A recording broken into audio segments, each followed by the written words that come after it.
Presidente, gravação iniciada. Tá, obrigado. Então, vamos retomar a sessão do dia 17 de março, iniciada às 9 horas, da segunda turma ordinária da terceira Câmara da primeira sessão. E vamos fazer a votação do item 37, corrente Fábrica de Serra de Saturnino Limitada, relator conselheiro Ricardo Marozzi. A palavra ao relator.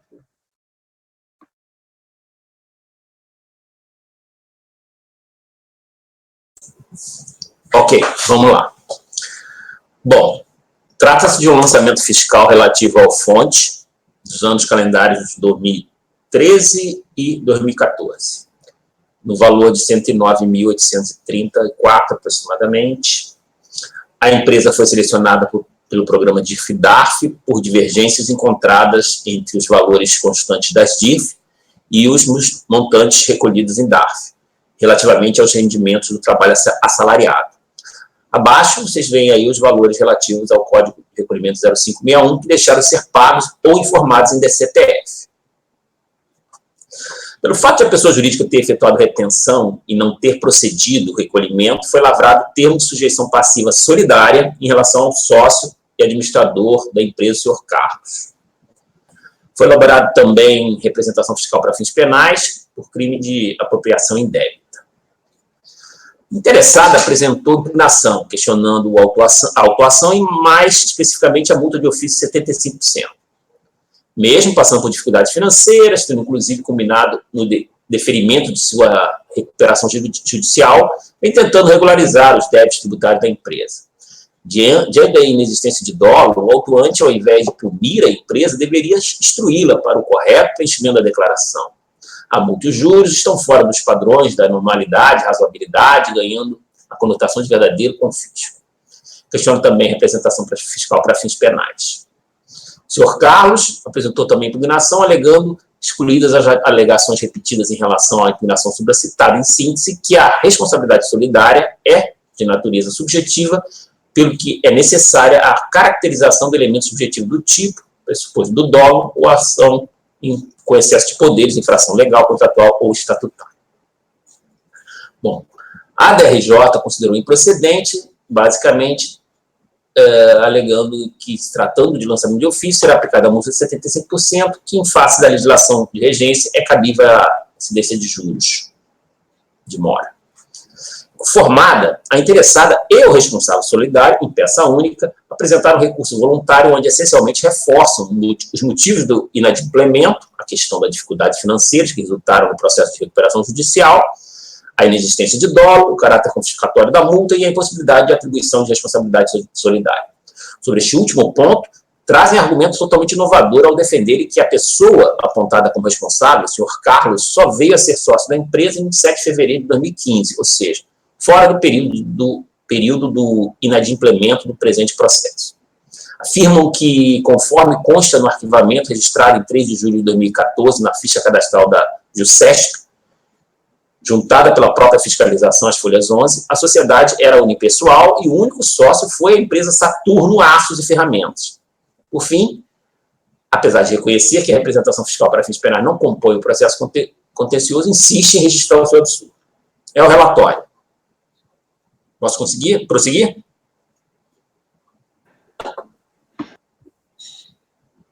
Ok. Bom, o recurso é tempestivo e, contudo, houve inovação no tocante a algumas das alegações que nele foram deduzidas. Com efeito, as recorrentes apresentam o inovador argumento de que a pessoa apontada como responsável, que é o senhor Carlos, só veio a ser sócio da empresa em 27 de fevereiro de 2015, ou seja, fora do período de inadimplemento do presente processo. Afirma que, conforme consta no arquivamento registrado em 3 de julho de 2014, na ficha cadastral da JUSESP, juntada pela própria fiscalização às folhas 11, a sociedade é unipessoal e o único sócio foi a empresa Saturnino Aços e Ferramentas.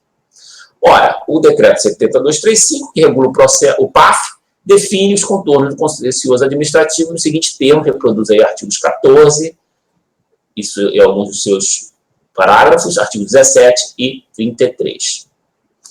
Portanto, por determinação legal, na conformidade do que prevê o artigo 17 acima transcrito, não podem ser conhecidas as matérias não expressamente veiculadas na manifestação de conformidade. Como tais, consideram-se preclusas. Apesar disso, vale a pena assinalar que não é verdade que a ficha cadastral da JUSESP, folhas 11, comprova ou não o enquadramento do senhor Carlos na hipótese de responsabilidade prevista no artigo 8º do Decreto-Lei 1736. Isto porque, no registro arquivado em 3 de julho de 2014, está expressa a sua nomeação como administrador da empresa Saturno, que seria titular da empresa recorrente, então qualificada como unipessoal. Para além dessa contradição, não se trouxe qualquer elemento como contraprova para demonstrar que o senhor Carlos não era o administrador mesmo antes daquela nomeação. Mas as recorrentes não acrescentam nada de substantivo no recurso. A questão das dificuldades financeiras não pode ser acolhida como motivo para o não cumprimento das regras estabelecidas por comandos legais. Que a competência desta casa está circunscrita a verificar os aspectos legais da atuação administrativa. Isso está aí no artigo 62 do RICARF. Também, da mesma forma, não se pode apreciar os questionamentos acerca de inconstitucionalidade da multa aplicada por causa de eventual ofensa à regra do confisco, súmula CARF número 2. Os entendimentos simulados estão no artigo 72 do RICARF. Como não houve qualificação da multa, a alegação da inexistência de dolo só poderia ter influência na questão da responsabilidade tributária. Independentemente de a instância ACOT ter também feito considerações acerca da responsabilização do administrador com base no artigo 135.3 do CTN, conforme resta claro no termo de verificação fiscal, a referida responsabilidade foi atribuída com base nos artigos 124.2 do CTN e 8º do Decreto-Lei número 1736/79. E aí eu reproduzo os trechos desses dispositivos. Quanto a esta qualificação, a presente turma já se debruçou sobre o tema no julgamento que resultou no acórdão 1302-4850 de 13 de outubro do ano passado, ocasião em que acompanhei a posição majoritária da maioria, posto que por voto de qualidade do seu presidente, no sentido de confirmar a referida hipótese de solidariedade, tal como declinado no voto vencedor do conselheiro Paulo, que na época ainda não era presidente. A propósito, veja-se o seguinte conteúdo de sua emenda, e aí eu vou ler aqui o texto dessas emendas. Esses trechos da emenda. São solidariamente obrigados, com o sujeito passivo principal, os acionistas, controladores, diretores, gerentes, representantes de pessoas jurídicas de direito privado, pelos créditos decorrentes do não recolhimento do imposto de renda descontado na fonte. Aí, a aplicação da sucessão parceira solidária, a questão não se relaciona com os requisitos fixados no 135 por não tratar de responsabilidade tributária. Assim, desnecessária a comprovação de atos praticados com excesso de poderes ou infração legal. E aí ele faz uma referência ao 135, mas não tem a ver aqui com o nosso caso. Independentemente de pessoalmente não concordar com a íntegra dos fundamentos daquele voto, isso aí é uma posição pessoal minha, cumpre esclarecer que concordei com as suas conclusões e novamente as submeto ao crime do colegiado. No que se refere a insistir, eu não concordei porque ali acho que o Paulo faz algumas considerações sobre a questão da solidariedade no artigo 124.1, 2, sobre a questão da solidariedade e responsabilidade, mas concordo com suas conclusões. Independentemente de pessoalmente não concordar com a bom, já falei. No que se refere à insistência acerca do tema da representação fiscal para fins penais, temos aí a súmula 28. Não se pode assim dar guarida à pretensão recursal.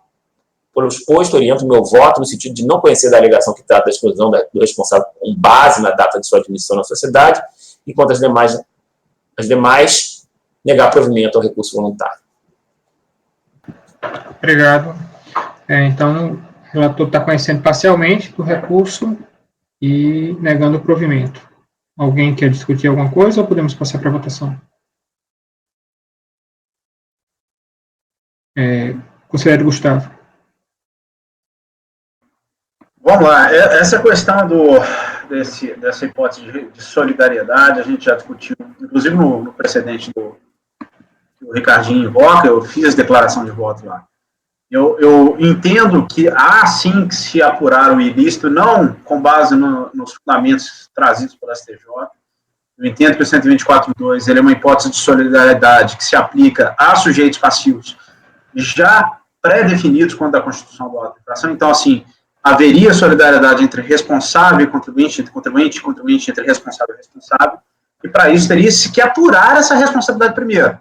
O crime de apropriação indébita seria, sim, um ato ilícito suficiente a demonstrar o requisito do 135.3, mas parece-me que aqui o 135.3 sequer foi invocado, E de mais a mais, não há o crime de apropriação indébita pressupõe o dolo para sua tipificação e não há nenhuma apuração nesse sentido.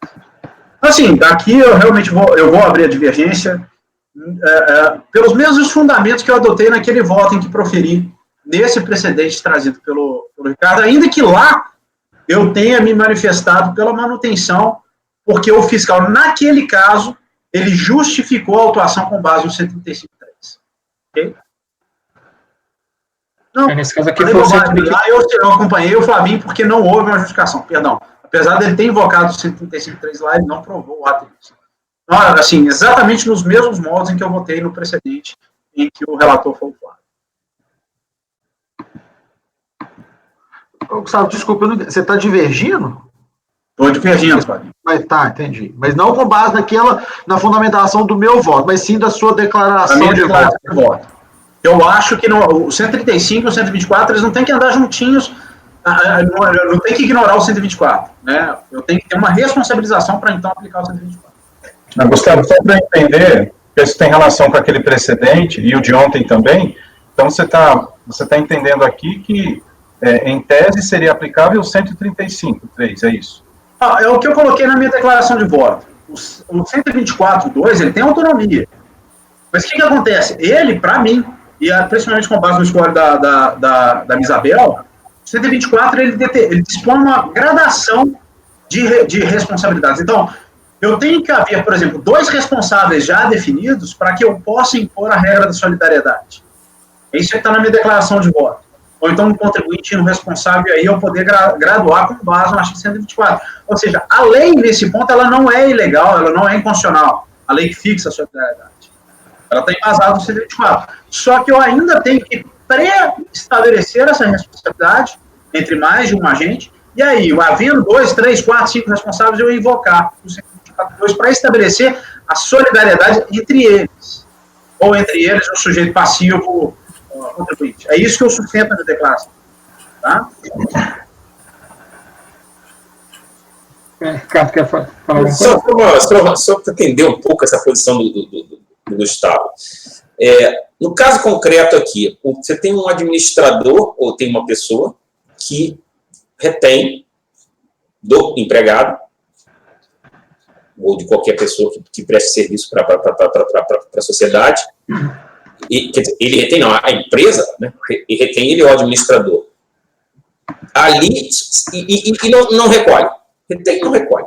Você entende que o artigo 8º, que está muito claro, que você, pelo que eu entendi, ele se sustenta, ele tem um amparo do 124.2, né, o artigo 8º desse decreto-lei, ele tem o amparo do artigo 124.2, você aparentemente concorda com isso, mas ali você nega a aplicação dele por causa desse seu entendimento que quando a solidariedade aparece.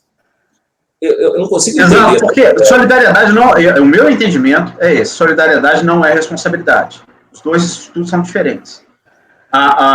Eu me filio ao que a Isabel sustenta nesse caso. O 124.2, ele estabelece a solidariedade entre sujeitos passivos já pré-estabelecidos, surgidos quando da ocorrência do fadigador, quando da constituição da obrigação.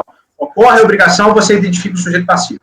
Então, aí, nesse caso específico, nós teríamos um contribuinte, que é a pessoa jurídica, que é o beneficiário, e 2 sujeitos passivos por responsabilidade. A empresa pela retenção e o sócio administrador por conta do artigo 8º. Tá? Perdão, desculpe, e o sócio administrador por conta do 135.3. Mas eu posso exigir dos 2? O 8º está falando claramente aí que o responsável... É isso que eu estou falando. O acionista, o controlador, o diretor, ele é solidariamente responsável. Então, é isso que eu estou falando. Quando o 135 vira, o sócio administrador vai responder pela obrigação, o entendimento todo, isso está na minha declaração de voto, é o seguinte, você vai ter, mas ali já se estabelece uma responsabilidade solidária do sócio administrador com a empresa. Tá. Ali estabelece na verdade, a imprecisão do STJ, ela é absurda. Não há responsabilidade solidária. O que há eu tenho um dever de recolher tributo com base no surgimento da obrigação tributária, com base no CTN, que é da empresa. E eu tenho o estabelecimento de uma responsabilidade com base no 135. O próprio Hugo de Brito fala, não é uma hipótese de fixação de responsabilidade solidária. A exigência da empresa e do sócio é uma decorrência da própria norma de incidência. A empresa tem que recolher, e o sócio vai recolher, vai ser exigido do sócio, porque o 135 estipula a obrigação dele. Bom, beleza. O que vai acontecer aqui? Quando eu tenho uma responsabilização com base no 135 e ainda uma exigência da empresa com base nas normas legais que tratam da retenção na fonte, eu tenho dois sujeitos passivos por responsabilidade.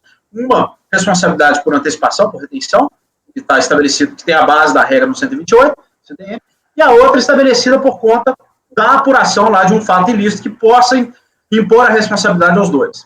Essa empresa, ela não é contribuinte. Então, como é que eu poderia exigir o tributo desses dois? Dessa empresa que é responsável por retenção e do sócio gerente? A única norma legal que permitiria a cobrança solidária seria o artigo 8º. É isso que a Misabel define. É isso que ela defende e eu concordo. É quando você tem mais de um responsável tributário e você tem que cobrar dos dois. Para isso, eu tenho o artigo 8º, inciso ao caput, na verdade, determinando a cobrança solidária. Esse é o meu entendimento. Por que nesse caso eu estou afastando? Eu acho, sim, que a falta de retenção, a falta de recolhimento de tributo previamente retido, pode tipificar o crime de apropriação indébita. Mas pode, porque a apropriação indébita pressupõe, para a tipificação dela, o dolo. E sem o dolo não tem o crime. Então teria que haver uma apuração mais profunda do fisco não, tem o crime, está aqui o dolo, o elemento do dolo, o contribuinte fez isso de forma pensada, tinha recurso para pagar e não pagou porque não quis, e aí tipificou a hipótese do crime, ficou tipificado o ilícito do 135.3, temos agora dois responsáveis tributários, um por retenção e o outro que é o responsável por força do 135, por substituição, e agora aplica-se a regra do artigo 8º para se cobrar concomitantemente os dois o tributo. Esse é o meu entendimento. Eu só acho mas enfim. Eu estou te entendendo, mas eu acho que concordo com a apropriação indébita exige o dolo, claro, óbvio, mas a responsabilidade que você está trazendo com base nisso, ela aqui tem não vou entrar nem no mérito, que é um pouco confusa essa lógica, eu posso tentar entender através do seu voto, mas me parece que a empresa, quando retém, e ela subtrai dinheiro do beneficiário, do rendimento, e depois ela não recolhe imediatamente dos cofres públicos esse dinheiro retido, tem que gerar uma responsabilidade. A própria lógica do que aconteceu, você não pode considerar isso que não tem um autor de alguma conduta que não tem uma responsabilização, entendeu? Se você deixar isso só na empresa ali, que de repente tem, sei lá, seus problemas, mas não é através do dinheiro do terceiro que a empresa vai resolver seus problemas de caixa, entendeu? Então, é por isso que eu entendo que o artigo 8º ele sobrevive sem o 135, mas acho que isso é um problema só para discussão. Uma cerveja. Presidente, foi só... Eu tinha tentado ler o voto do Gustavo, mas não conseguia entender, e agora ele falou... Eu não li na minha declaração de voto depois, que eu explico isso um pouco melhor, de forma mais pausada do que eu expliquei aqui. André, já está com você, na verdade, o voto. Você pediu para levantar a mão, mas... Eu só não posso tirar... Não, está me chamando a atenção aqui, presidente, é que na ementa do acordo da DRJ, ela só fala de multa de ofício e de juros de mora, né? Só que eu estava lendo aqui, porque eu estava com um problema no meu sistema, eu consegui abrir só agora. Mas, sem dúvida, no voto, menciona essa questão da responsabilidade, sim. Eu não estava conseguindo bem entender, assim, por que tinha... Né, porque essa discussão do acordo, mas perfeito. Não, eu acompanhei atentamente aqui as discussões, eu acompanho o relator, o Ricardo. Conselheiro Flávio. Presidente, mantendo coerência, inclusive com o precedente que o próprio Ricardo, o relator, invoca no voto, eu vou divergir, e invocando aqui como divergência o precedente do próprio STJ, que eu cito no voto que o Ricardo traz aí a emenda, que eu acabei sendo vencido pela maioria, mas o precedente do STJ, 1.359.231, que ele traz essa necessidade de interpretação em conjunto com o 135 nesses casos em que a lei atribui responsabilidade ao sócio. E eu invoco ele até mesmo para deixar bem claro que eu não estou deixando de aplicar uma norma vigente. Eu estou aqui dando uma interpretação dela de acordo com o tribunal, que é o tribunal que dá a última leitura sobre a legislação federal, que é o STJ, de que esse dispositivo ele deve ser lido à luz do CTN, e por conta disso, como não houve essa imputação de responsabilidade com base nos preceitos do CTN, eu estou divergindo, mas só para deixar claro, quis deixar registrado isso. Não vou fazer declaração de voto, Ricardo, porque você já colocou o meu precedente, então eu já tenho minha posição, mas só para deixar claro isso. Então eu estou divergindo por esse ponto. Tranquilo, obrigado. Conselheiro Cleuso. Presidente, eu também vou acompanhar a divergência, porque naquela ocasião eu também fui vencido, né, junto com os demais colegas, e aqui eu vejo que o Ricardo até comenta, né, no voto, que a fiscalização teria aventado, né, aplicar o 135.3 do CTN, mas no final das contas, o termo de verificação fiscal faz referência explícita, né, ao 124.2, que é a hipótese de solidariedade. Então, acho que também nesses casos seria, né, embora não tenha estudado isso aqui, não tenha visto, só com base no voto do Ricardo, muito bem feito, por sinal, me parece que o enquadramento legal não é esse, exatamente. Então, só por isso eu vou divergir, até mantendo a coerência com o voto anterior. Ok, obrigado. Sérgio. Acompanho o relator. Ok, Fabiana. Eu vou acompanhar o relator. Eu também vou acompanhar o relator. Nesse voto, né, que o Ricardo invoca, né, eu fui o redator do voto vencedor, e apesar do Ricardo ter feito a ressalva, mas como eu expressei ali, eu acredito que o artigo 124.2 do CTN, ele está tratando não de responsabilidade, mas de solidariedade, né, de sujeição passiva solidária. E aí ele permite que a lei atribua essa sujeição passiva solidária, e é justamente o que faz lá o artigo 8º.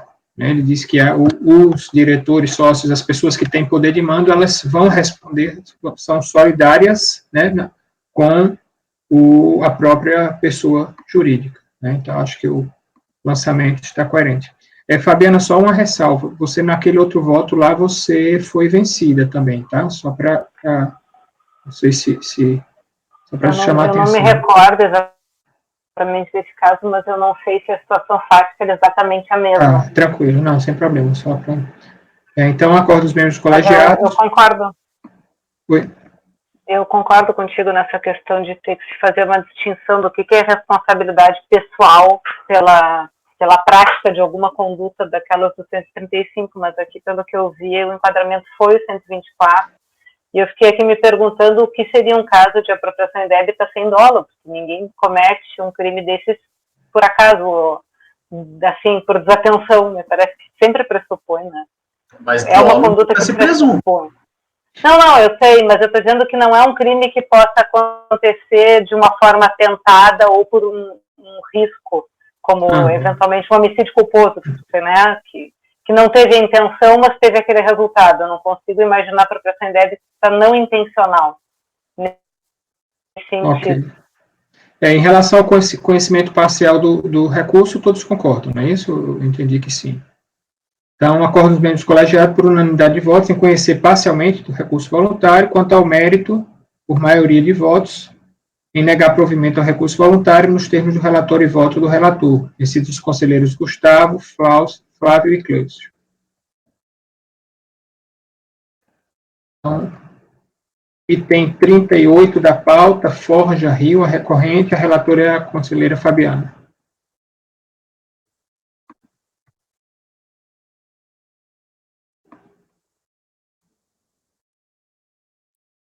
Começar. Trata-se de recurso voluntário interposto contra o acórdão de número tal proferido pela 5ª turma da DRJ do Rio de Janeiro, que julgou parcialmente procedente do lançamento. Na origem, tem-se auto de infração lavrado para exigir imposto sobre a renda de pessoa jurídica no valor aproximado de 1.200.000, acrescido da multa de ofício agravada no percentual de 112,5% e dos demais encargos moratórios. Os fatos que ensejaram a lavratura do auto de infração foram glosas de custos e de bens e serviços vendidos e inobservância de requisitos legais para a reavaliação de bens. A teor do que consta no relatório da decisão recorrida, em que pese intimada, a recorrente não apresentou notas fiscais de devolução, o que motivou a glosa de custo pela não comprovação do retorno e da reintegração dos bens ao estoque da empresa. Em relação à reavaliação, a recorrente não apresentou o laudo comprobatório dos reajustes efetuados e não adicionou ao lucro líquido do exercício a reserva de reavaliação de bens do ativo permanente.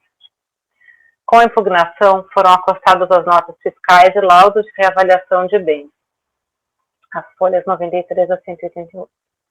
O acordo antiparcial procedência afastou a glosa de custos face à comprovação das devoluções e retorno das mercadorias por meio das notas fiscais, mas manteve o lançamento em razão da reavaliação de bens, uma vez que o laudo apresentado não guardava correspondência com a escrituração contábil da recorrente, o que implica a inobservância dos requisitos legais, como se observa do trecho pertinente. Aqui no acordo ele fala: a referência ao laudo de avaliação feita no razão é o laudo de reavaliação de bens 12 de 2002.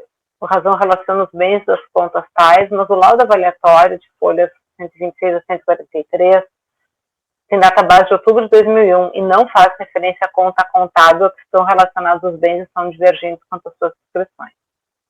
Entendeu o julgador ACO ainda por manter a multa de ofício agravada ao argumento de que a falta de atendimento à intimação para apresentação de documentos ensejaria a aplicação do artigo 44, parágrafo 2º da Lei 9430, de 96.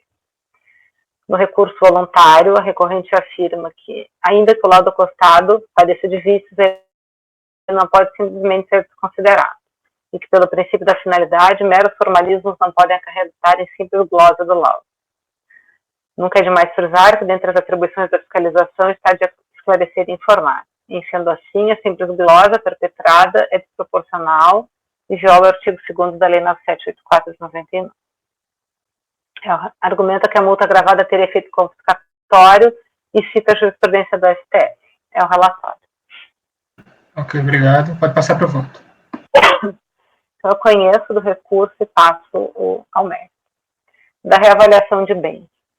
Conforme relatado, para comprovar a reavaliação de bens, a recorrente acostou com a impugnação o laudo de reavaliação, considerado inapto pelo julgador ACO por não guardar correspondência com a escrituração. A recorrente, de outro lado, entendeu que, mesmo viciado, o laudo não poderia ser desconsiderado. No caso concreto, com razão do julgador ACO, pois as inconsistências verificadas não se tratam de meras formalidades, mas da essência do que se procurou comprovar com o laudo. Com efeito, analisando a cópia do livro Razão contida nos autos, a folha 66, observam-se os seguintes bens aqui, eu botei um destaquezinho em amarelo. O laudo acostado, por sua vez, aponta bens diversos, como se vê aqui, eu reproduzi o trecho. Essa incongruência foi bem apontada pela decisão recorrida, como se observa do quadro ora reproduzido. A divergência de informações, neste caso, entendo, não possa ser sanada, porque importa no desatendimento das disposições legais pertinentes à matéria, como bem apontado na decisão recorrida, em trecho que peço licença para reproduzir. E aqui eu reproduzo. Para que aproveite interessado o diferimento da tributação dos valores relacionados com a reavaliação dos bens do ativo permanente, espero que cumpra o que é estabelecido na legislação de regência, acima citada por reprodução integral do seu texto, enfim. E aqui ele reproduz o artigo 434 do RIR e vai esclarecendo ponto a ponto da legislação o motivo pelo qual foi rejeitado o laudo, porque se refere a contas distintas e os bens também não guardam qualquer identidade, né, entre o que está no laudo e o que está escriturado na conta indicada pela recorrente. O efeito que se observa é que o laudo juntado não é aquele indicado no livro Razão, de modo que não pode ser aceito. Assim, mantenho a decisão recorrida, que eu vou ter gravado, no ponto. Eu passo alguma dúvida aqui, vou passar para o item da multa. Não, acho que pode passar, a gente pode botar de uma vez só. Uhum. Da redução da multa de ofício agravado. A recorrente insurge-se ainda contra a multa de ofício agravada de 112% ao argumento de que seria confiscatório. No caso, o agravamento decorreu do desatendimento à intimação para apresentação de documentos. Isso não obstante, além de não ter havido qualquer prejuízo ao trabalho da fiscalização na apuração dos tributos devidos, a própria decisão recorrida entendeu por receber com a impugnação a documentação que não fora juntada anteriormente, a teor do quanto se lê. As documentações requeridas pela fiscalização, que não foram apresentadas por ocasião da auditoria, são apresentadas na presente impugnação pela interessada, em atenção ao direito constitucionalmente garantido ao contraditório ampla defesa, cabendo verificar quanto à sua idoneidade e habilidade para ser aproveitada como prova a favor do interessado. Está meio confuso o parágrafo, mas dá para entender que, em função do contraditório da ampla defesa, se aceitou a documentação juntada com a impugnação. Assim, entendo que o agravamento não se justifica. Entendimento corrente neste CARF é exemplo do seguinte, em que se afastou o agravamento porque não houve qualquer prejuízo ao fisco na apuração. Assim, afasta o agravamento da multa de ofício porque a falta de atendimento à intimação para prestar esclarecimento não causou qualquer óbito ou prejuízo à fiscalização. Então, eu conheço recurso e no mérito do parcial provimento para reduzir a multa agravada. O agravamento aí foi porque ele não apresentou os documentos, é isso? Antes da impugnação, isso. No momento da autuação.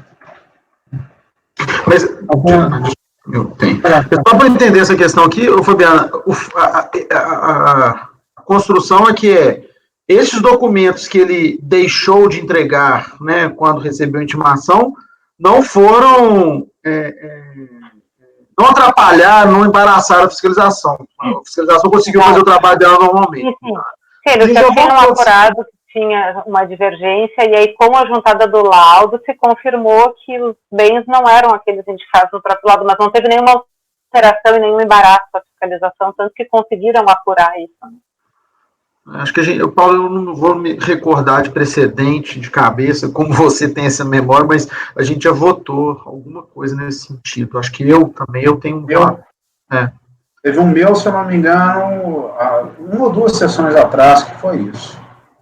Okay. Mas era uma questão assim, acho que era glosa de custo ou despesa. O cara não trouxe nota fiscal. Assim. Essa memória de vocês é algo invejável. Eu ainda não consegui chegar nesse nível. Podemos passar para a votação, então? Ricardo. Presidente, só fazer umas considerações aqui, porque a minha posição sobre a questão da multa, agravamento da multa, ela não é essa que aparentemente foi delineada aí no voto da Fabiana, porque eu entendo que, dependendo da intimação, das intimações que foram feitas no auto de infração, o não atendimento de determinados elementos poderia levar o curso da auditoria para identificação de infrações de valores superiores ou outras infrações. Então, eu entendo que essa multa ela tem essa função de penalizar determinadas ausências que não foram supridas, né, determinadas ausências que acabaram não sendo supridas pelo contribuinte no curso da fiscalização, que poderiam ensejar novas apurações, né? Normalmente eu tenho até um voto nesse sentido. No caso concreto aqui, eu estou tentando entender, e não existe nenhuma explicação direito, pelo menos no que eu tentei procurar aqui no termo de verificação, não vejo termo de verificação, acho que foi feita a descrição dos fatos somente no próprio corpo do auto, com muito pouca informação. Eu não consigo ver isso muito claro. Então, pelas conclusões, eu vou concordar com a exoneração da multa. Ok? E eu apoio no resto. Eu também não encontrei, não tem TVF, né, Fabiano? Ele não fez um termo separado do auto de infração, só o auto mesmo, né? Ok. Então, o conselheiro Ricardo votou pelas conclusões da relatora. Conselheiro Gustavo? Como eu disse, eu já votei nesse sentido, e eu concordo com o Ricardo. Eu acho que o problema do prejuízo ele é muito subjetivo, né? Caberia a explicação do fisco para dizer, olha, porque ele não atendeu a intimação, eu não consegui verificar esse ato, fato, o item. E aí ficaria evidente. Eu ainda acho que o prejuízo é essencial para a aplicação da multa. Só que ele é subjetivo. Tem que haver uma explicação do fiscal no sentido de dizer, quando ele não atendeu a minha intimação, eu não pude verificar o fato A, B, C ou D. E aí sim, porque a multa não pode ter um fim em si mesmo. Ela não existe. Nós não estamos falando aqui de multa por descumprimento da obrigação acessória. De multa por embaraço. Ao fim das contas, a multa por trazer a dificuldade da fiscalização. Então, assim, eu concordo com a relatora aqui. E concordo com o Ricardo também. Então, enfim, eu não vou nem pelas conclusões. Conselheira Andréa. O Gustavo e o Ricardo pontuaram bem essa questão da multa, né? Acho que não tem dúvida nenhuma, não. Eu acompanho a relatora. Ok. Conselheiro Flávio? Acompanho a relatora. Paulo, presidente. Conselheiro Cleuso? Presidente, eu também vou acompanhar. Eu acho que essa questão do agravamento da multa está associada realmente a uma conduta do contribuinte que é repreensível, né? Em que ele embaraça a fiscalização ou se omite na entrega. Agora, se conseguiu chegar na finalidade que foi lavrar o auto de infração por outros meios, não me parece que seja o caso mesmo aqui da aplicação da multa agravada. Vou acompanhar a relatora. Ok. Conselheiro Sérgio? Eu acompanho a relatora, mas acompanho também a questão das conclusões, essas ressalvas feitas pelo Ricardo. E eu também vou acompanhar a relatora pelas conclusões, porque, primeiro, a apresentação posterior, né, apesar de ter sido mencionado isso, que a apresentação posterior, eu acho que não supre, né, eu tinha que apresentar no momento da fiscalização, mas, de fato, não foi feito, né, como bem destacado pelo Ricardo, não foi feito nenhum termo justificando em que essa não apresentação desses documentos atrapalhou a fiscalização, né, eu sou menos rigoroso do que a relatora. Eu acho que a multa, ela pune a ausência de apresentação, como bem afirmou o Ricardo, aqueles documentos, eles podem não impedir a lavratura, mas eles podem impedir a descoberta de novas infrações praticadas pelo contribuinte ou circunstâncias que tornem mais robustas, né, a constatação da autoridade fiscal. Então, assim, há uma justificativa para esse agravamento da penalidade, mas no caso aqui, assim, aparentemente não houve prejuízo nenhum, né, isso não foi apontado nada por parte da autoridade fiscal, então acompanho a relatora pelas conclusões. Tá? Presidente, eu vou concordar com você. Me põe pelas conclusões, porque eu também acho que a apresentação posterior, de fato, não supre o problema. Ok.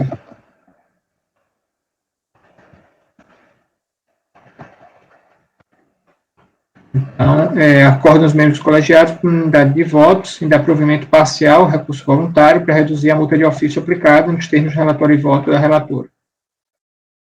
Os conselheiros Ricardo, Gustavo, Sérgio e Paulo votaram pelas conclusões da relatora.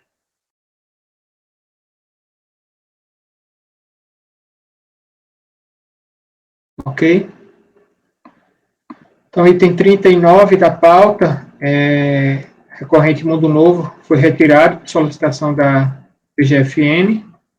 Item 40 da pauta, recorrente Carreteiro Alimentos, relator conselheiro Gustavo. Palavra. Rapidinho, turma. Auto de infração, glosa de despesa não comprovada. O contribuinte apresenta sua impugnação para se sustentar exclusivamente cerceamento de direito de defesa. Tá? Com respeito às regras contidas no 142, 10 do decreto 7235. A EJ afastou esse argumento e, portanto, negou o provimento. Julgou improcedente, né, na verdade. O contribuinte vem com recurso voluntário e reprisa o mesmo argumento. Ok? Desculpa pelo relatório aí, mas o caso é simples. O recurso é tempestivo, dele toma conhecimento. Parte da verborragia utilizada pela insurgente de sua prolixa exposição, o fato é que o caso em exame revolve exclusivamente a alegação de nulidade do ato de lançamento por cerceamento de direito de defesa ante uma alegada falta de indicação dos motivos de direito que autorizariam a sua prática. Isso é, da autuação não foi em qualquer momento discutida e assim operou sobre ele na divertida preclusão consumativa na forma do artigo 17 do decreto 7235. De outro sim, quanto à dita nulidade, não há muito o que se dizer.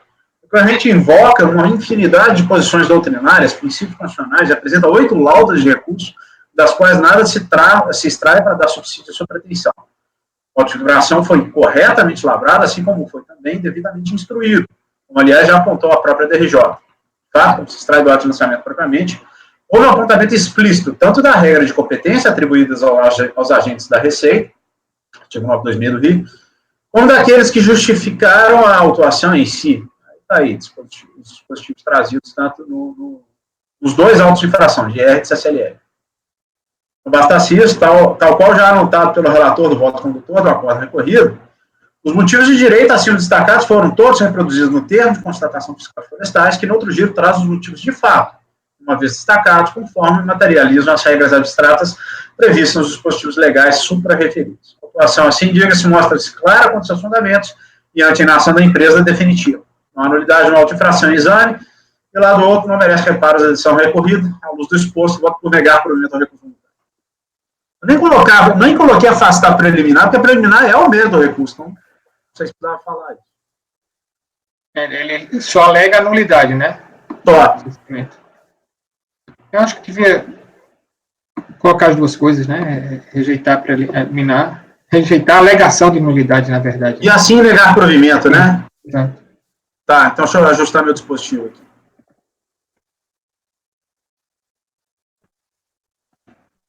Conselheiro Ricardo.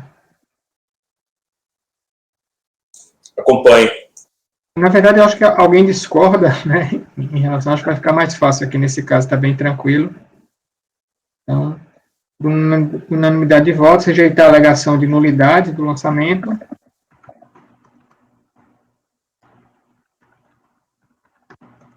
E negar provimento ao recurso voluntário nos termos do relatório e voto do relator. O item 41, recorrente TV Vale do Aço, relator conselheiro Cleucio. Pode iniciar.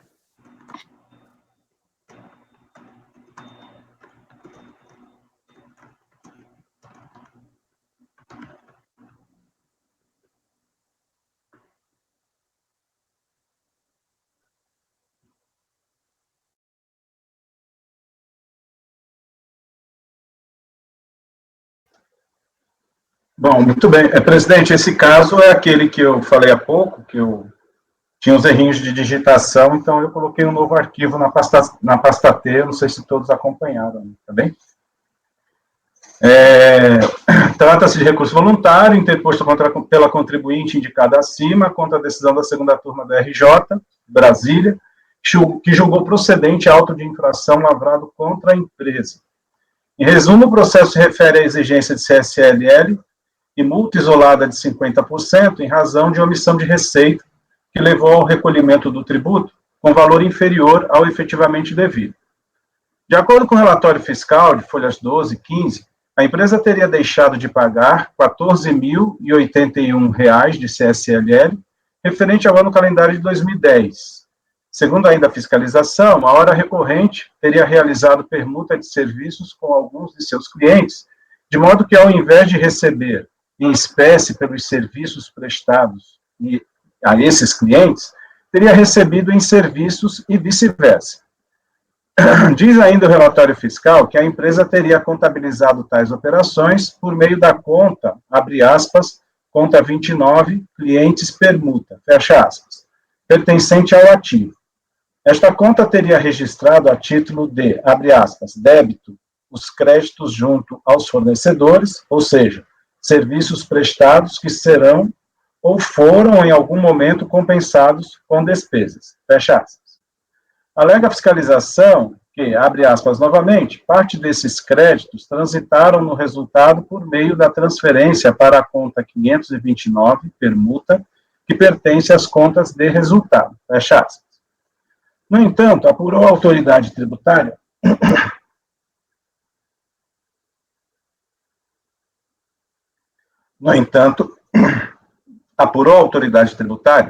que somente parte dos créditos foi registrada contabilmente dessa forma. Isso porque a conta 529 permuta registrou um total de R$ 93.256 de lançamentos como crédito, enquanto a conta 29, clientes permuta, registrou, e olha que foi revista, registrou um montante de R$ 249.711 a título de débito. A diferença entre esses valores, isto é, 156.455, não teriam transitado pelo resultado, razão pela qual foi realizado o lançamento de ofício da CSLL referente a esse valor. Acrescenta ao relatório que, em relação ao IRPJ, os recolhimentos teriam sido corretos. Considerando que a infração apontada teria implicado a alteração das estimativas da contribuição, foi lançada a multa isolada de 50% nos termos do artigo 44.2 da Lei 9430 de 96. A empresa impugnou o auto de infração, folha 124-135, sustentando, primeiramente, que a fiscalização teria interpretado equivocadamente os lançamentos contábeis referentes à citada permuta de serviço.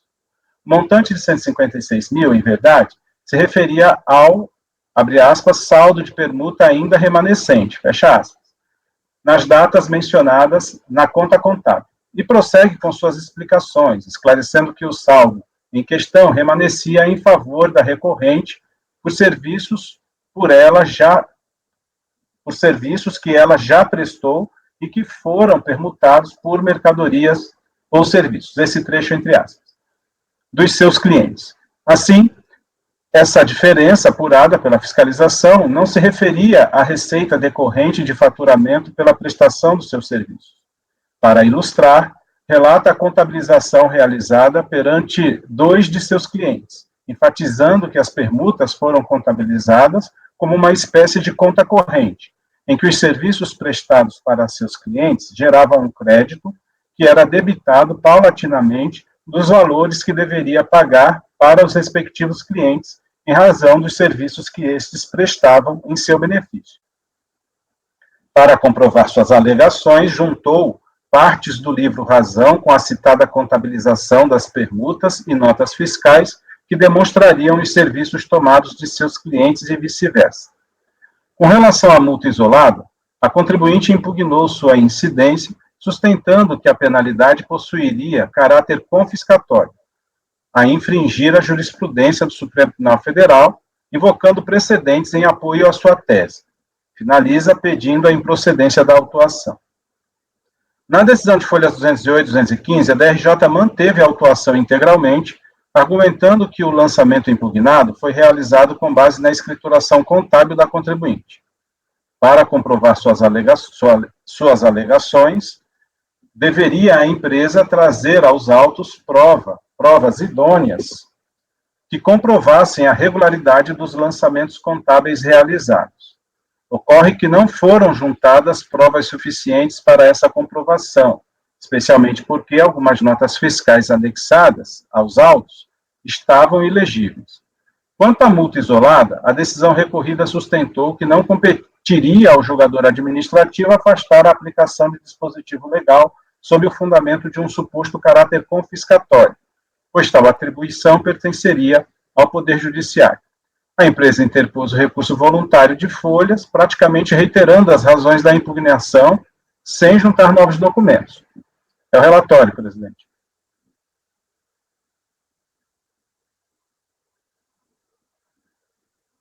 Não estou ouvindo.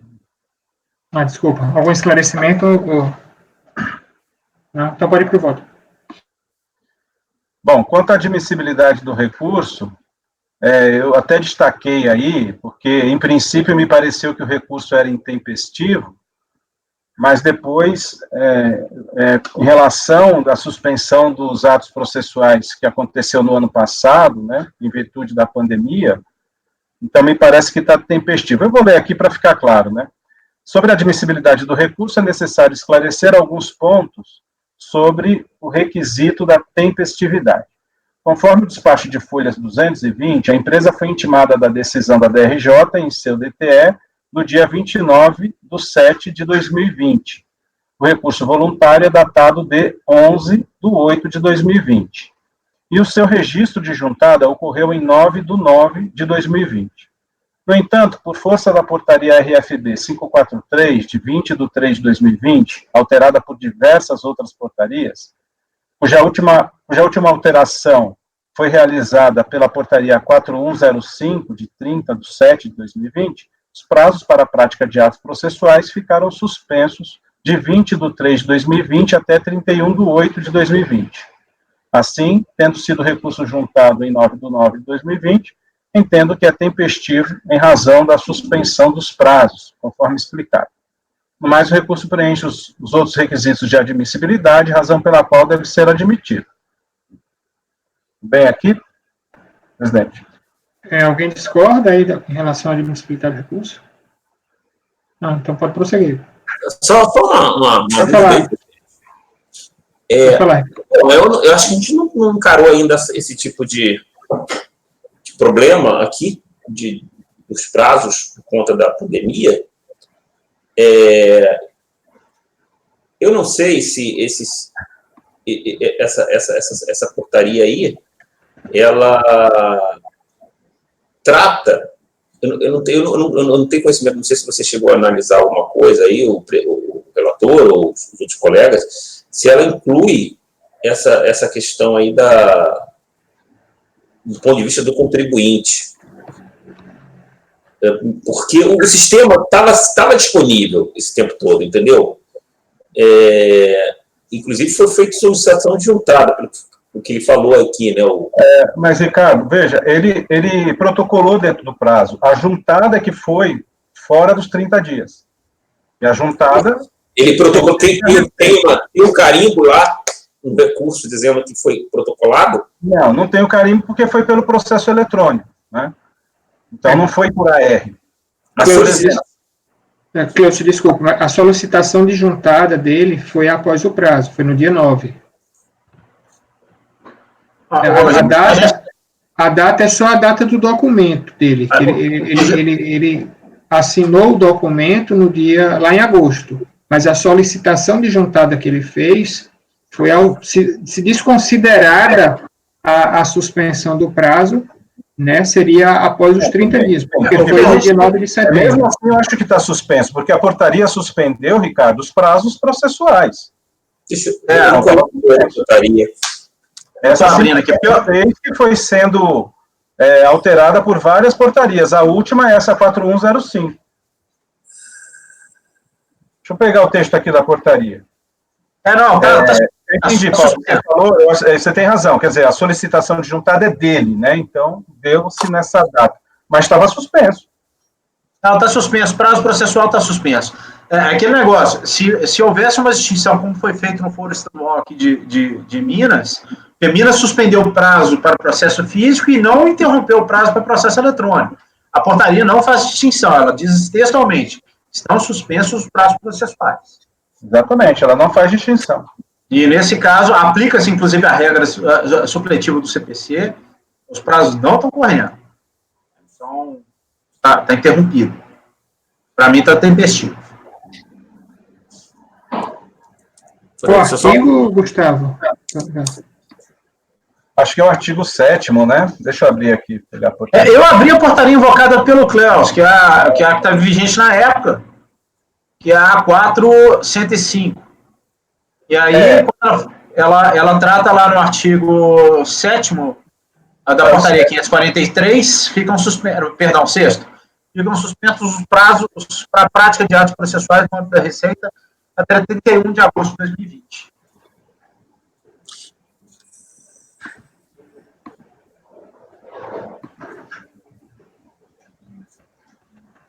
Como o recurso é interposto na Receita Federal e não diretamente no CAF, não tem dúvida que está suspenso.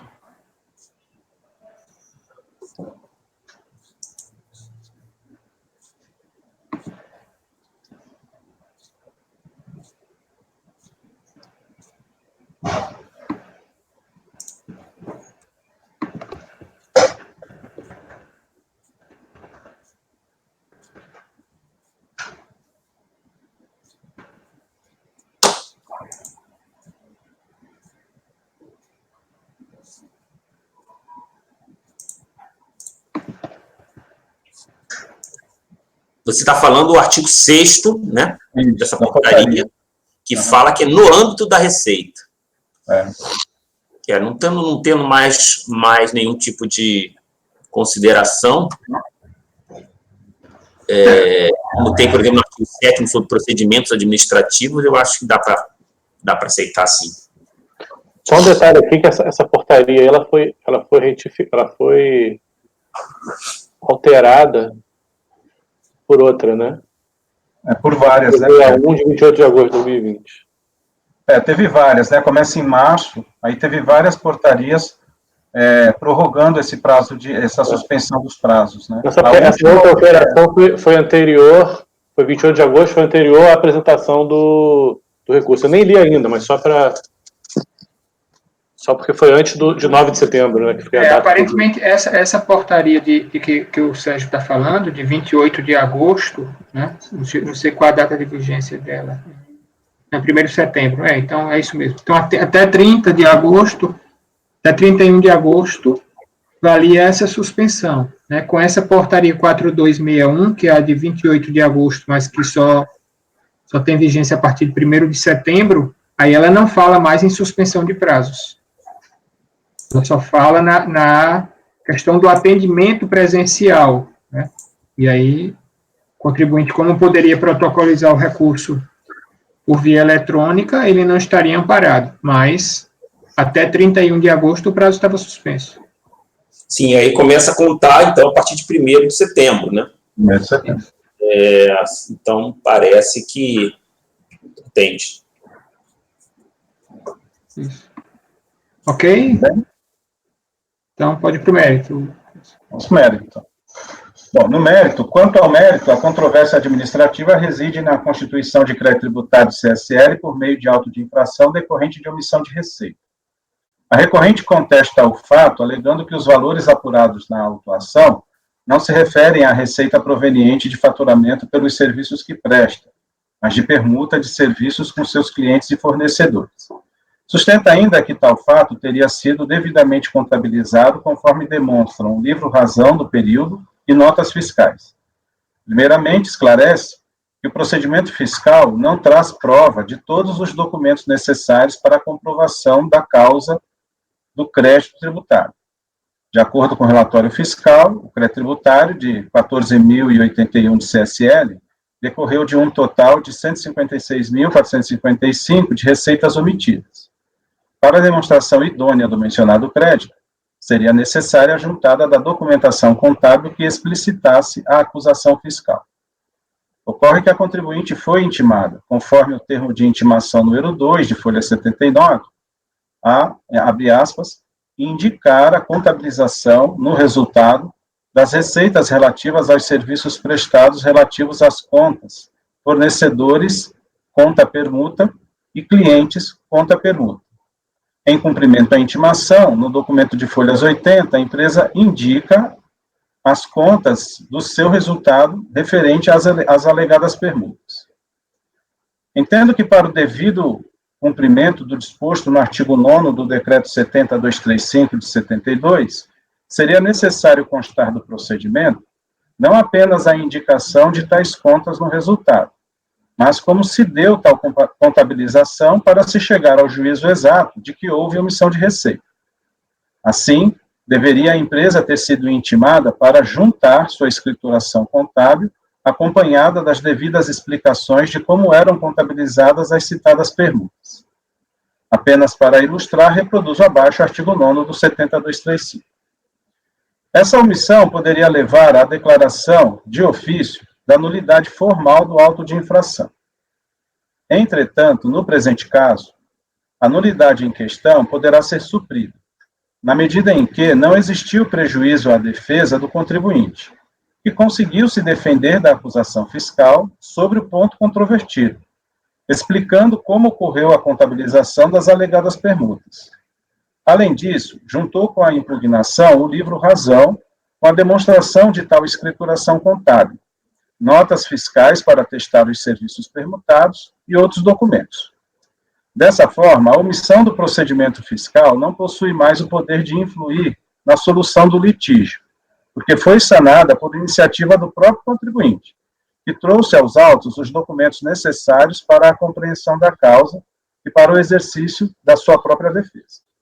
Assim, entendo que é o caso de se aplicar o disposto no artigo 60 do Decreto 70.235, que prevê a seguinte regra, que é aquela que trata de que a nulidade somente será declarada, né, se tiver prejuízo e quando influir na solução do litígio. Resolvido este ponto, resta analisar a questão de fundo. Então, presidente, não sei se é o caso de se discutir primeiramente esse ponto da superação de uma eventual nulidade, ou se já passamos para o próximo item. Eu acho que vamos até o fim, Cláudio. Conjunto? É. A recorrente alega que os valores considerados pela fiscalização como omissão de receita não constituem propriamente receita decorrente de faturamento, a qual, como se sabe, estaria sujeita à incidência de tributos, especialmente a CSLL, que é exigida no auto de infração. Aduz que mantinha com clientes e fornecedores a prática de permuta de serviços e fornecimento de produtos, de modo que não recebia como pagamento receita pelos serviços que prestava para tais empresas, mas sim serviços e fornecimento de produtos. Explica como contabilizou essas operações com a existência de uma conta corrente em que o saldo credor era paulatinamente debitado conforme recebia os serviços permutados com seus clientes. Em que pese a peculiaridade dessa operação, a questão que necessita ser resolvida neste processo é se as alegadas permutas foram efetivamente comprovadas. Caso a resposta seja positiva, isto é, a operação estará devidamente provada, tendo que ser examinada em seguida a legalidade da operação. Na manifestação de inconformidade, o documento de folha 142 e 155, livro Razão, são contabilizados créditos e débitos com a referência a, abre aspas, saldo de permuta, indicando diversos fornecedores de serviços e produtos. O livro Razão não pode ser considerado única prova para atestar as operações de permuta que a empresa alega ter realizado e que anulariam o montante de receita que a fiscalização acusa a recorrente de ter omitido.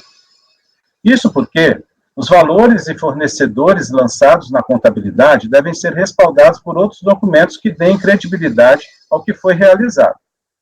Tanto é assim que a recorrente junta as notas fiscais de folhas 169 a 203, as quais demonstrariam o fornecimento de produtos e serviços pelos clientes que teriam recebido os seus serviços. Ocorre que a maioria das notas fiscais juntadas está ilegível, de modo que não se pode saber com precisão os valores dos produtos ou serviços permutados. A ADRJ, em sua decisão de folhas, destacou o fato de que as notas fiscais juntadas estavam ilegíveis. Veja, aqui eu transcrevo o trecho da decisão da ADRJ que ressalta que as notas fiscais estavam ilegíveis. Adiante, a decisão ressalta que não foram trazidas provas suficientes para esclarecer como as receitas de serviço transitaram por contas de resultado. Nesse sentido, tem a seguinte passagem do voto do relator, acho que aqui é importante destacar, presidente, na peça de defesa apresentada pela empresa contra a autuação sofrida, entretanto, a requerente limita-se a apresentar um exemplo de contabilidade em que o saldo da conta ora surge como débito, ora como crédito, sem, no entanto, esclarecer como as receitas de serviço transitaram por contas de resultado e nem, tampouco, apresentar documentos que poderiam efetivamente esclarecer a totalidade dos lançamentos, o que daria um pouco de plausibilidade às suas alegações. Apesar dessas advertências sobre a deficiência probatória na fase de impugnação, no recurso voluntário, a recorrente não sanou os problemas da instrução processual e se limitou a apresentar alegações sem corrigir a ilegibilidade das notas fiscais nem a juntada de outros documentos contábeis, capazes de demonstrar que os créditos contabilizados no livro Razão se deveram realmente à permuta de serviços. Como se sabe, a fase processual adequada para este tipo de comprovação é a impugnação, nos termos do artigo 16.3 do Decreto 70.235. No entanto, em casos excepcionais em que fica evidente o esforço do contribuinte em comprovar suas alegações e desde que estas possuam plausibilidade, tem se admitido, em homenagem à ampla defesa, a juntada de documentos que atestem, na segunda instância, a veracidade dos fatos alegados na impugnação. Mas não foi o caso. A empresa não sanou o problema das notas fiscais e nem trouxe outros documentos que pudessem respaldar a escrituração contábil realizada. Sobre a incidência da multa isolada, o artigo 44 da Lei 9430 prevê o seguinte, eu transcrevo aqui o dispositivo. O artigo 2º da Lei 9430 de 96 trata da possibilidade de recolhimento de IRPJ e CSL no regime de estimativa. Assim, nesses casos, quando o lançamento tributário for realizado de ofício, haverá aplicação da multa isolada que alude ao artigo 44.2b do citado dispositivo. Em suas defesas, a empresa não refuta que os recolhimentos se deram na forma de estimativa, o que, aliás, é confirmado pela DIPJ de folhas 87 e 121. O argumento da recorrente para impugnar a multa isolada se atém ao seu alegado caráter confiscatório. A autoridade administrativa lançadora está adstrita aos termos da lei, salvo se esta tiver sido declarada inconstitucional pelo Supremo Tribunal Federal, ou for objeto de súmula vinculante que impeça sua aplicação. Não é o caso do artigo 44.2b da 9430, razão pela qual não há o que prover sobre este ponto do recurso. Conclusão, diante do exposto, conheço do recurso e voto em negar provimento, mantendo-se a decisão da DRJ integralmente.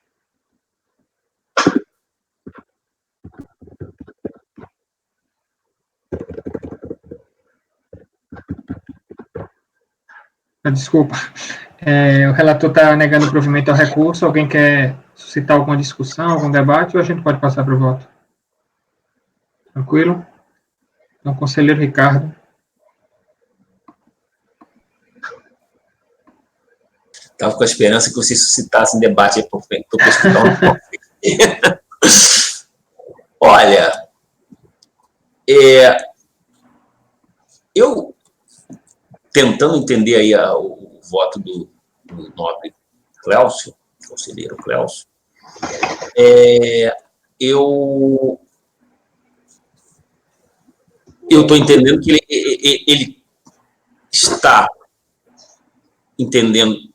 Eu entendo que a posição dele é a seguinte: o contribuinte não trouxe prova de que a permuta se deu na forma com que ele alegou ali, nas suas razões de recurso. Mas, para mim, mesmo que ele trouxesse prova, eu acho que a permuta deveria ter transitado as operações envolvendo a permuta deveriam ter transitado pelo resultado. Então, seria, de qualquer forma, pelo que eu entendi da narrativa da autuação, ela seria tributável de qualquer forma, porque houve a omissão desses valores ali, uma parcela dos valores das permutas que não transitaram no resultado, ela seria ali tributável. Então, sobre esse aspecto, eu tenho que acompanhá-lo pelas conclusões, porque não... A meu ver, não foi um problema de trazer notas fiscais legíveis, é um problema de que, aparentemente, não houve ali a contabilização adequada dessas operações. Quanto à multa isolada, a minha posição seria a de afastá-la por concomitância, mas eu agora cheguei aqui ao recurso voluntário e, de fato, ele só fala no caráter confiscatório. Então, por esse ponto, eu vou seguir o relator, eu vou manter a multa, porque não houve nenhuma ligação de concomitância, então, não vou, seria ir além do que o pedido foi feito no recurso. Então, eu acompanho pelas conclusões do presidente. Ô, Ricardo, só porque eu também estava intrigado com essa questão da multa da concomitância, né? Mas, a princípio, primeiro que ele não fala, segundo, acho que houve a constituição da outra multa, não, né, Cleus? Acho que só foi com relação ao não cumprimento da estimativa. Foi dentro do próprio ano calendário. Entendeu? Não houve a aplicação das duas multas. Então, ele tem que falar mas houve constituição do principal, Flávio. Ok, mas ele não aplicou a multa no principal. Não, o principal tem multa de ofício, 175. Ele constituiu o crédito de contribuição social, que aí tem multa de ofício, e constituiu o crédito da estimativa. Mas aí, de fato, assim, ele não alegou nada contra essa, ele não se insurgiu contra essa concomitância. Não, ele não alegou. Eu acho que nesse caso a multa de ofício vem como consectário, né? Mas o problema da concomitância... O problema é ele não ter alegado, né? A gente vai dar de ofício uma coisa que ele não pediu. Ok. Gustavo. O relatório não tem nada sobre construção de crédito. Para mim, seria teria afetado só... Mas do alto, se você olhar o alto, tem lá.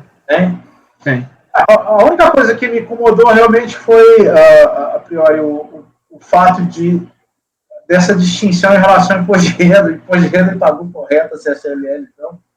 Nós estamos falando de receita, compõe lucro líquido. Como assim ele pagou certo o imposto de renda e não pagou a CSLL? O próprio auto declara isso, Gustavo. Que coisa esquisita. Pois é, mas eu nem fui investigar. Ou seja, ele considerou os resultados para fins de imposto de renda e não considerou os resultados para fins de CSLL. Ele deve ter adicionado, né? Ele deve ter adicionado. Aquele não circulou pelo resultado, deve ter adicionado para fim de IPJ, e talvez alguém disse para ele que o CSL é diferente, então não adicionou. Isso só reforça a correção do lançamento. Né? Eu até acho que o problema da nota fiscal estar elegível superaria. Mesmo porque isso foi trazido até no acordo da DRJ. Eu até converteria em diligência para verificar, cuidar das notas. Mas o problema de não se ter levado a resultado é que é determinante. É isso que caracteriza aqui a própria emissão de receita. Eu acompanho o relator. Ok. André? Eu acompanho o relator, presidente. Flávio? Com o relator, presidente. Sérgio? Está fechado, Sérgio. Desculpa. Eu também acompanho o relator, ressalvadas as divergências, as conclusões explicitadas pelo Ricardo. Tá. Fabiana? Também acompanho o relator. Eu também acompanho o relator. Então, acordam os membros colegiados por unanimidade de votos, sem negar provimento ao recurso voluntário, os termos do relatório e voto do relator. Os conselheiros Ricardo, Marosa e Sérgio Abelson votaram pelas conclusões do relator. 11h55. Querem parar agora e a gente voltar de 1h30, pode ser? Como é que está hoje aí o intervalo? Ou querem fazer mais um? Esse próximo é simples aí. Eu proporia fazer mais um, Paulo, porque o próximo é bem tranquilo. Esse é bem tranquilo, eu já dei uma olhada aí também. Okay. Então vamos embora, toca o barco. E tem 42, pois não. Paulo, pelas conclusões foram o Sérgio, o Ricardo, mais alguém? Não, só o Ricardo e Sérgio. Ricardo. Item 42 é recorrente TV Vale do Aço, né, o relator é o Cleucio também, e esse é um processo paradigma, o resultado vai valer para o item 43. Pode começar. Só um segundo aqui, Paulo. A emenda faltou uns espaçozinhos aí. Ele emenda com o relator.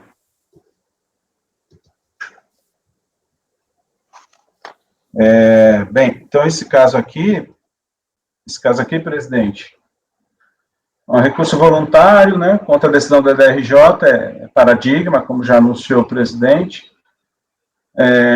Em síntese, o caso versa sobre pedido de ressarcimento de despesas com transmissão de propaganda eleitoral e partidária gratuita, por meio de compensação regulada pelo artigo 74 da 9430. O pleito compensatório foi indeferido, porque o crédito alegado pelo contribuinte não se enquadra nas normas da Receita Federal, regulamentadoras da compensação. O contribuinte apresentou manifestação de inconformidade contra o despacho decisório, foi mantido por estar de acordo com as normas federais disciplinadoras da compensação tributária. A empresa interpôs recurso voluntário, cujos fundamentos constam da peça respectiva. É o relatório, presidente. Aqui, pelo que eu vi, é aquele mesmo caso que a gente jogou na sessão passada, se não me engano, é isso? Na sessão, acho que na sua relatoria, né, Paulo? Isso. Eu não sei só se o Sérgio já votou esse tipo de... Não, nunca votei. Tá, tranquilo. Então, acho que você pode até, se conseguir sintetizar, Cleucio, não precisa ler o voto, você vê aí como é que você faz, só para o Sérgio. Eu gostei mais, acho que também porque foi bem recente. Vou tentar sintetizar, eu não tenho essa a habilidade que você tem de sintetizar essas questões, mas assim, em linhas gerais, aqui o problema é o seguinte, a recorrente, ela fez propaganda eleitoral, né, dentro da legislação eleitoral, propaganda eleitoral gratuita, e a legislação prevê, nesses casos, que ela pode compensar a perda de receita que ela tem, né, receita comercial, quando veicula a propaganda eleitoral, ela pode compensar com o imposto de renda. E aí, o que a empresa fez aqui? Ela está querendo compensar essa perda de receita comercial que ela teve por conta de veicular a propaganda eleitoral gratuita pelo regime do PDCOMP. E isso não está previsto na legislação, nem nas normas regulamentadoras da compensação. Nós tivemos um caso semelhante na reunião passada da relatoria do Paulo. Eu acho que eu estou até citando o seu precedente, esse precedente, Paulo. Aqui, acho que estou citando o precedente que nós tivemos na reunião passada. E, enfim, a compensação nesse caso não é admissível, porque ela fere tanto a previsão do artigo 74 da 9430, quanto também as regras disciplinadoras de como se faz compensação nos casos de PDCOMP, porque essa receita ela não é administrada, né, pela Receita Federal. Então, por isso a compensação é indevida. Não sei se consegui resolver, presidente. O caso é esse. E eu estou negando por o recurso. Só esclarecendo aí, eu acho que é ressarcimento, né? Que ele está pedindo, na verdade. Ressarcimento. Se ele pediu compensação, então eu não abri, não sei se alguém abriu aí, mas pelo começo do seu... eu me referi à compensação, mas é ressarcimento. E aí, na verdade, Sérgio, essa previsão é que ele pode deduzir na apuração do IRPJ, até um determinado percentual, né? Mas nem ele pode compensar, nem pode pedir ressarcimento, né? É muito mais como uma apuração do tributo que crédito financeiro. Vamos tentar usar de crédito uma retiro, por exemplo. Mais ou menos essa lógica. Pode deduzir tem a limitação, né? Ele pode deduzir determinado percentual apenas do que ele auferiria como receita se ele não fosse obrigado a veicular as propagandas. Então, é o provimento, presidente. Resumo é isso. Alguma discussão? Podemos... os demais, na sessão passada, votaram por negar provimento, também acompanhando a posição do relator aí. Eu acompanho a turma. Ok, então, por unanimidade de votos, negar provimento a recurso voluntário nos termos do relatório e voto do relator. E esse resultado do item 42, ele vai se replicar no item 43.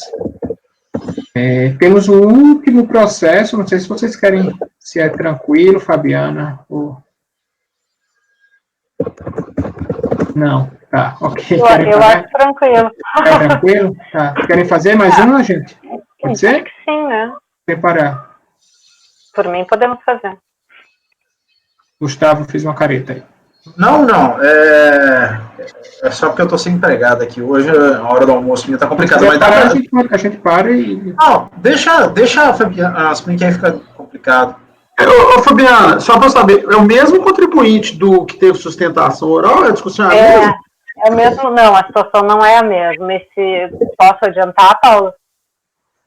Se for assim, se você achar que é tranquilo a gente fazer... Eu acho que eu estou propondo sobrestamento nesse caso, porque tem uma discussão de crédito que ainda não finalizou no próprio CARF e é diretamente relacionado, assim, então eu acho tranquilo. Acha tranquilo até alguém divergir, né? Não, por mim pode ir, eu estou tranquilo aqui, aí depende do horário dos demais. Eu estou tranquilo, agora estou mais tranquilo. Só o Gustavo aqui. Tá. O Gustavo tem que fazer o almoço. O voto dela tá super curtinho, o relatório tá gigante, mas assim, vai, toca o barco, gente. Aí a gente fica livre para matar. O item 44, recorrente Banco Société, né, relatora conselheira Fabiana. Cadê, Fabiana? relatório está na medida que precisa para a gente compreender, Gustavo. Não é crítica, não, é só para medir o tempo que a gente vai levar. Desculpa, não estou criticando. Estou brincando contigo. Não, é que eu acho que assim, a gente precisa esclarecer bem a situação fática para entender os motivos pelos quais eu acho que a gente tem que sobresstar aqui. Então, vamos lá. Então, aqui, recurso voluntário interposto contra um acordo que julgou parcialmente procedente o lançamento lavrado contra o contribuinte. Conforme relatado pela instância ACO, em razão de pedido de compensação não homologado nos autos do processo final 60, foi lavrado auto de infração relativo ao imposto de renda retido na fonte, incluindo multa de ofício e juros de mora. Face à relevância da narrativa, reproduz o trecho do que constou no termo de verificação fiscal. O contribuinte é sucessor por incorporação da sua gerente, que por sua vez havia incorporado o IFS Serviço Informático. A IFS solicitou a restituição de crédito decorrente do IR-fonte e sua utilização para compensação com débito de responsabilidade terceiro, objeto do PASSE de final 60.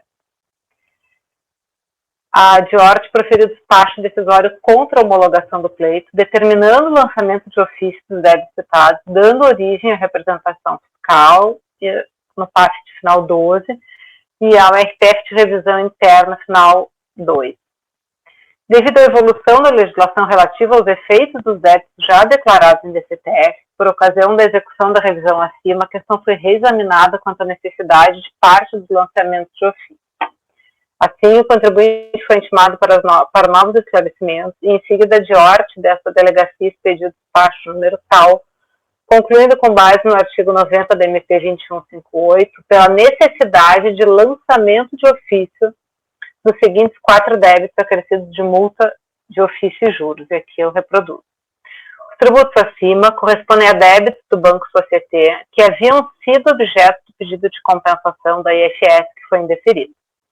Assim, expedido desta feita ao novo RTF, foram lavrados autos de infração de fonte na época CPMF, dos quais o contribuinte está sendo cientificado. Na representação que acompanha o auto de infração e o TVF, consta expressamente que o presente processo origina-se na decisão constante no processo final 60, que não reconheceu o direito creditório, bem como não homologou as compensações de débito, os quais devem ser lançados de ofício, conforme disposto no 23, que ele fala da legislação da época. O despacho decisório não homologou a compensação declarada por entender que o crédito pleiteado não gozava da necessária certeza e liquidez e consignou que os débitos estariam sujeitos ao lançamento de ofício, como se observa. Acho que não preciso ler esse trechinho.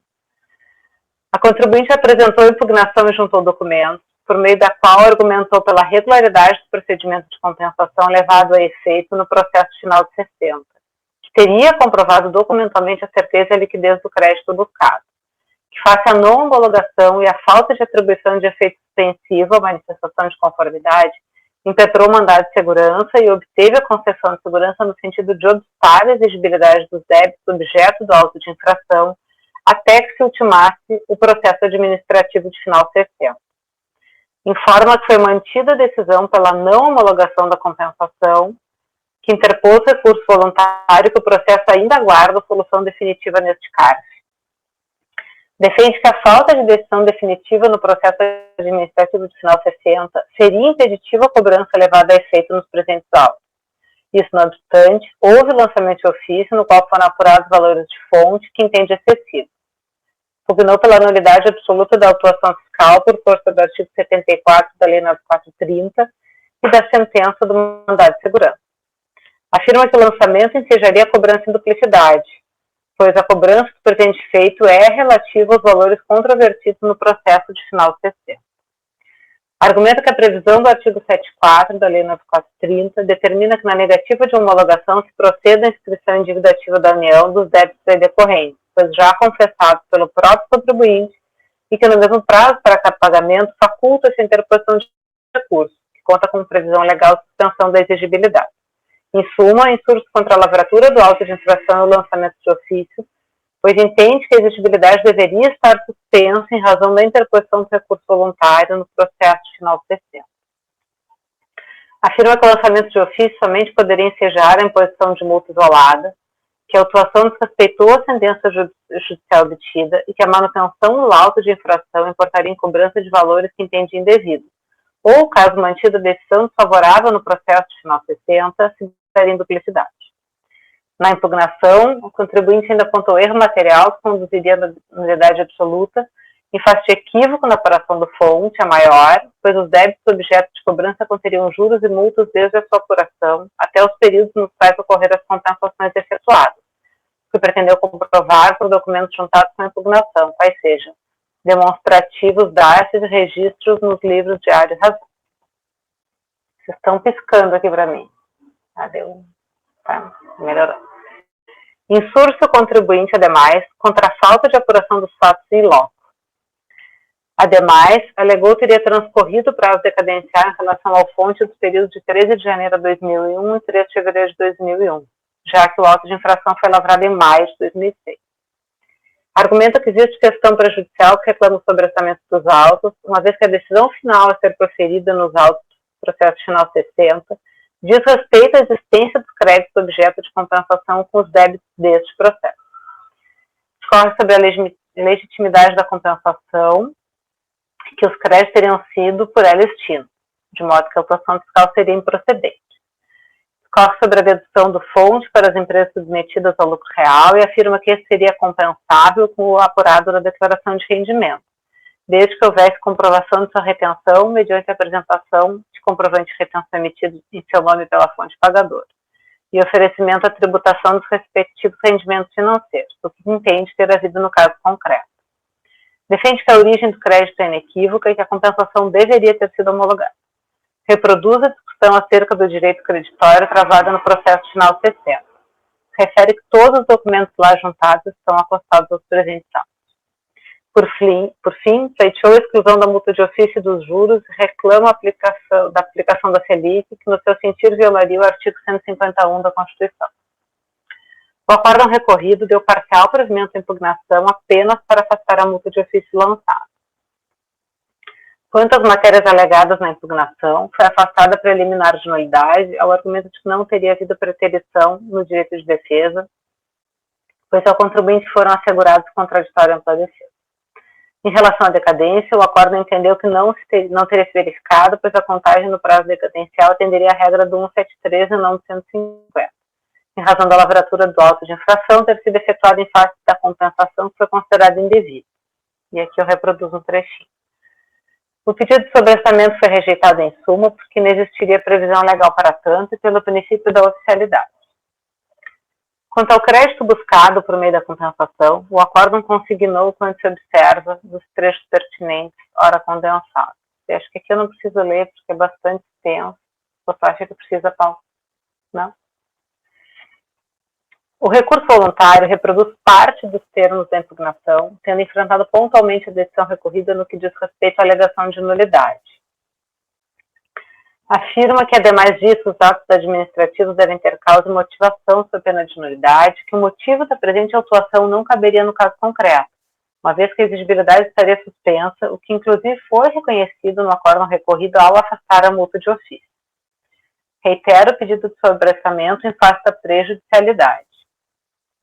Defende que, embora não exista previsão legal para sobrestamento dos presentes autos, é patente que a continuidade do processo caracteriza ofensa ao devido processo legal, à segurança jurídica e ao direito de defesa, uma vez que há outro processo em andamento abarcando os mesmos débitos.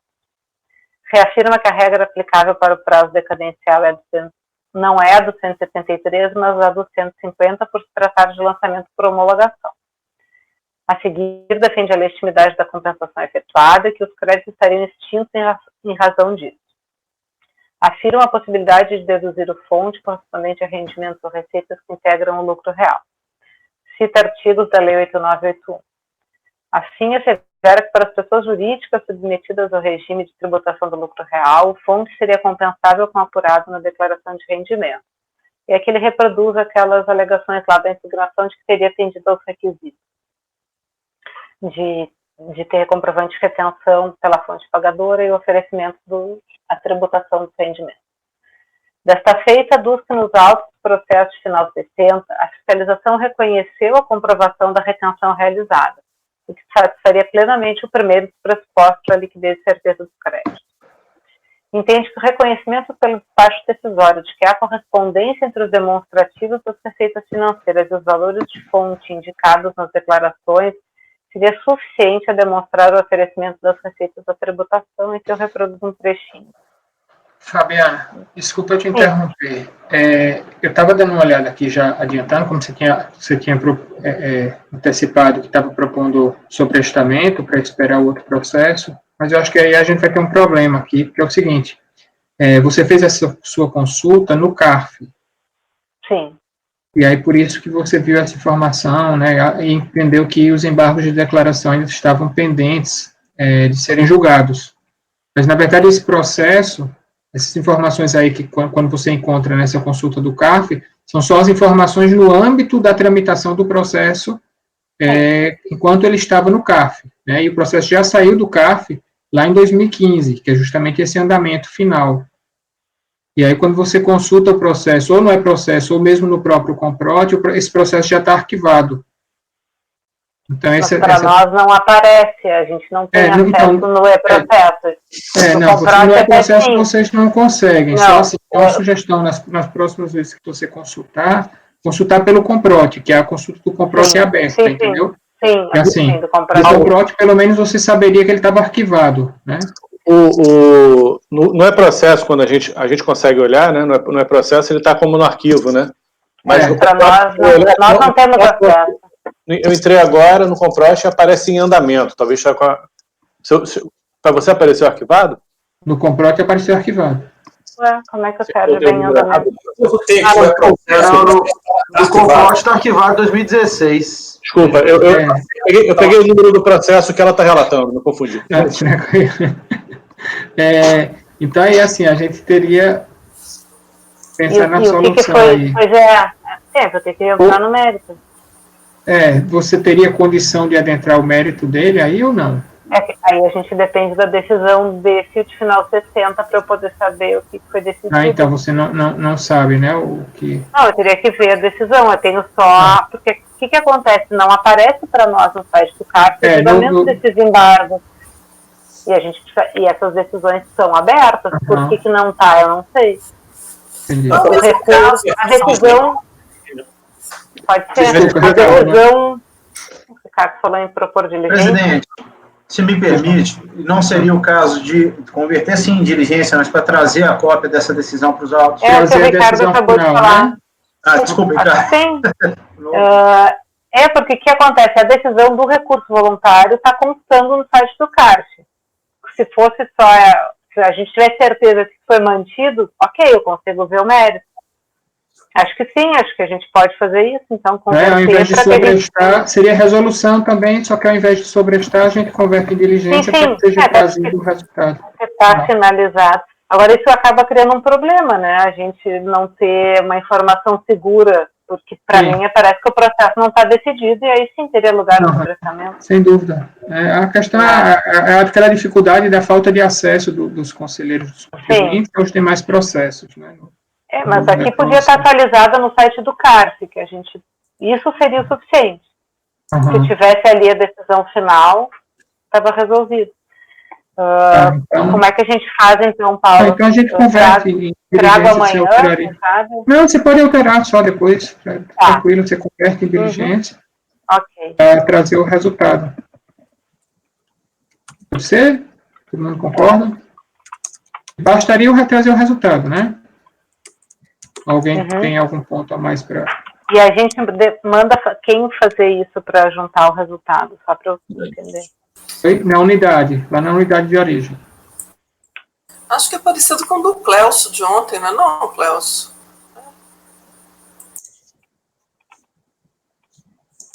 Então, por unanimidade de votos, converter o julgamento em diligência para que seja juntado o resultado final, pela unidade de origem, o resultado final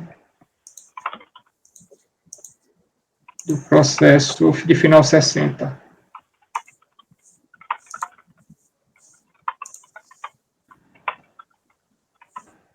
Em termos do relatório e voto da relatora.